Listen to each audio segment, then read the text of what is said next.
Indonesia punya cerita yang sangat panjang tentang kisah para prajurit bayangan. Bahkan jauh sebelum era Indonesia modern, kerajaan-kerajaan di Nusantara sudah memiliki tokoh-tokoh intelijen yang luar biasa. Salah satu yang melegenda adalah Raden Ayu Utari Sandi Jayaningsih atau Nyimas Utari, seorang putri Mataram yang menjadi telik sandi kerajaan saat berperang melawan VOC di Batavia. Bersama suaminya, dia disusupkan Sultan Agung ke dalam kastil Batavia.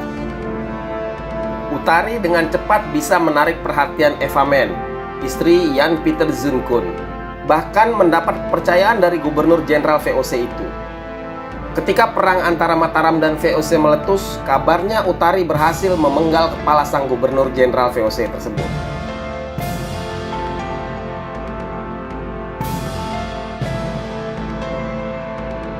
Utari! Utari masih...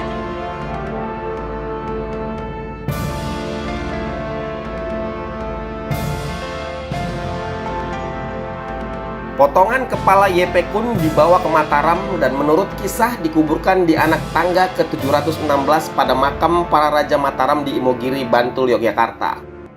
Meski kemudian Belanda membantah hal itu dan sumber resmi mereka menyebut bahwa Gubernur Jenderal VOC tersebut meninggal karena wabah penyakit.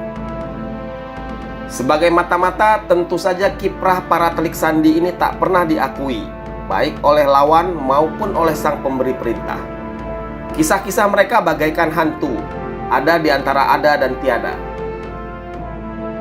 Meski demikian, di era Indonesia merdeka, kita tahu bahwa negeri ini memiliki tokoh-tokoh hebat di bidang intelijen. Kebijakan, strategi, dan kasus yang ditangani barulah di kemudian hari dipahami bahwa itu adalah kerja-kerja intelijen dari tokoh-tokoh ini. Sebagian besar Shadow Master ini berasal dari militer. Mereka memberi kontribusi luar biasa bagi bangsa ini. Bahkan tanpa disadari, banyak hal-hal besar yang terjadi di negeri ini adalah andil dari para tokoh-tokoh intelijen tersebut.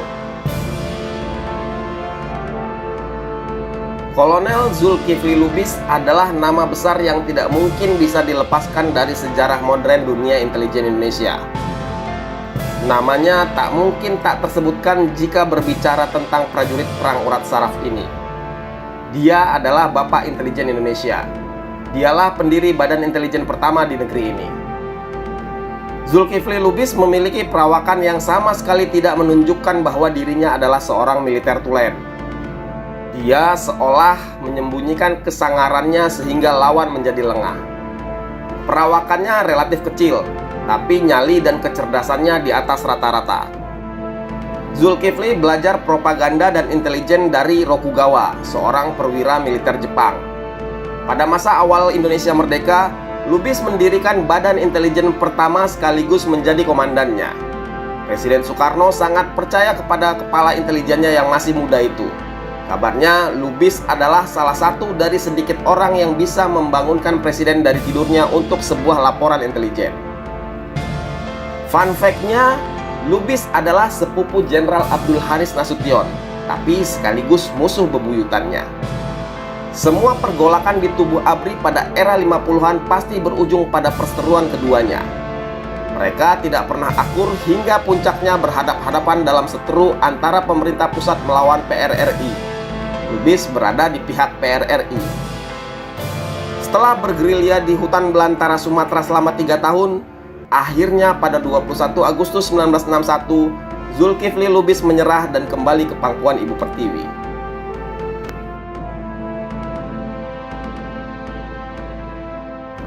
Tokoh intelijen dari Angkatan 45 lainnya adalah Yoga Sugomo. Dia adalah salah satu dari 20 pemuda pilihan yang lulus seleksi Akademi Militer di Jepang. Dia belajar militer di Jepang saat perang dengan sekutu berkecamuk di negara itu.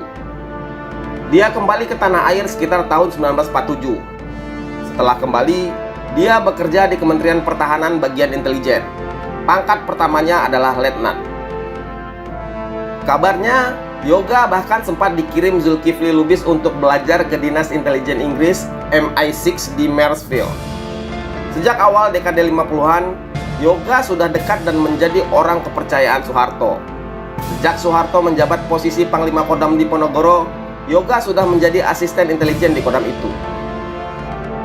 Saat Soeharto menjadi Panglima Kopkamtib, dia mendirikan Komando Intelijen Negara sebagai pengganti Badan Pusat Intelijen yang dikepalai Subandrio. Soeharto pun menempatkan Yoga sebagai kepalanya. Yoga langsung membentuk divisi operasi khusus yang dipegang oleh Letnan Kolonel Ali Murtopo dengan asisten Mayor Beni Murdani. Ali dan Beni di kemudian hari memiliki peran besar dalam operasi intelijen di bawah pemerintahan Soeharto. Dua nama terakhir ini juga adalah dedengkot intelijen Indonesia. Setelah Soeharto berkuasa, karir Yoga cemerlang hingga berpangkat jenderal. Selama 15 tahun, dia menjadi kepala Badan Koordinasi Intelijen di masa Orde Baru. Tahun 1988, dia pernah menyarankan Soeharto untuk tidak mencalonkan lagi sebagai presiden karena berbagai pertimbangan politik dan intelijen. Yoga melihat bisnis keluarga dan kroni Soeharto mulai menggurita dan itu membuat kecemburuan sosial di mata masyarakat. Namun saran itu tidak digubris Soeharto. Setahun kemudian, tepatnya tahun 1989, Yoga mengundurkan diri sebagai kepala Bakin. Tokoh intelijen penting lainnya adalah Ali Murtopo. Jenderal Intel 1 ini disebut-sebut sebagai salah satu arsitek Orde Baru. Dia sukses merancang operasi-operasi intelijen guna memuluskan kekuasaan Soeharto. Sang jago Intel ini disebut-sebut sebagai otak di balik penggerakan kelompok-kelompok radikal kanan. Dia lihai memanfaatkan bekas tokoh-tokoh DITII untuk melawan pemerintah dan kemudian diberangusnya sendiri. Tujuannya adalah untuk merontokkan suara Partai Islam yang saat itu termanifestasi pada Partai Persatuan Pembangunan. Dia sukses menggalang dukungan besar untuk kemenangan Golkar di awal-awal pemerintahan Soeharto. Dia adalah orang yang sangat dipercaya oleh Presiden Soeharto. Bahkan dia dipercaya memimpin lembaga ASPRI. Bisa dibilang Ali sangat berpengaruh di masa-masa itu.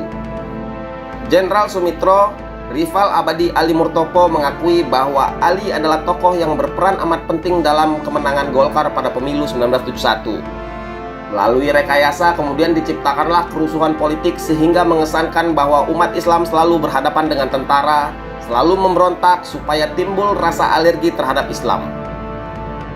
Peristiwa Malari, Komando Jihad, kerusuhan lapangan Banteng, dan pembajakan pesawat Woyla, kata Sumitro, pada dasarnya adalah produk rekayasa intelijen.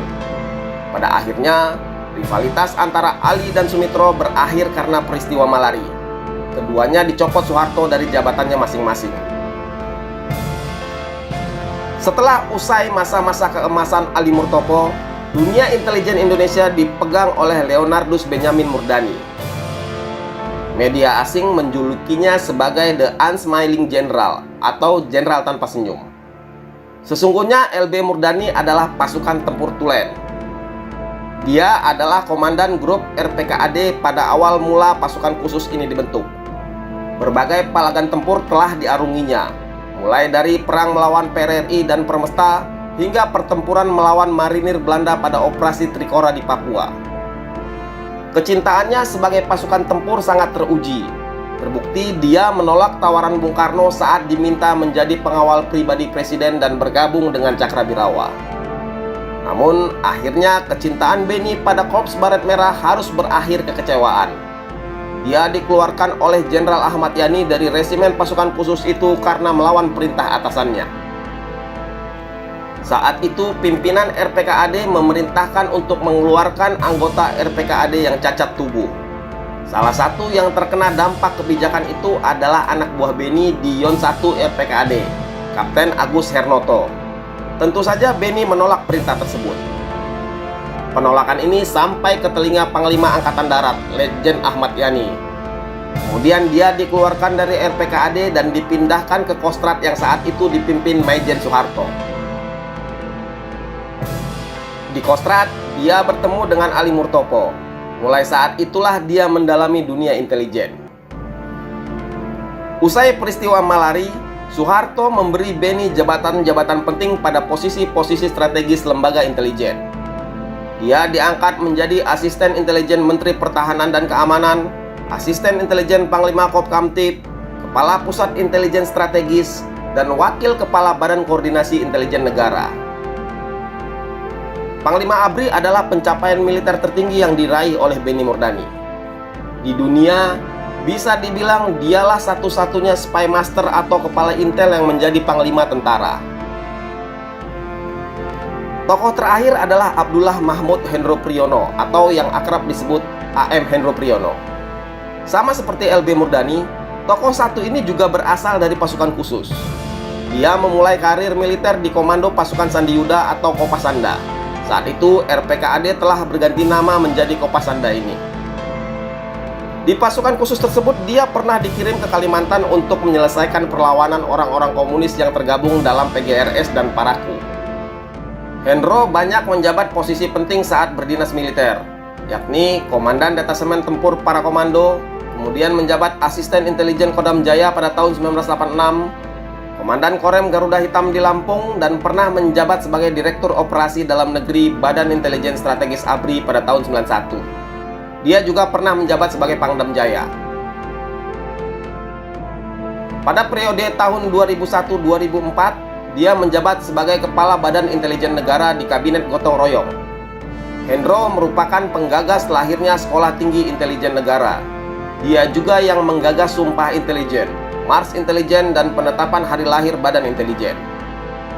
Hendro adalah orang pertama di dunia yang meraih gelar profesor di bidang ilmu filsafat intelijen. Karena itu dia dijuluki sebagai The Master of Intelligence.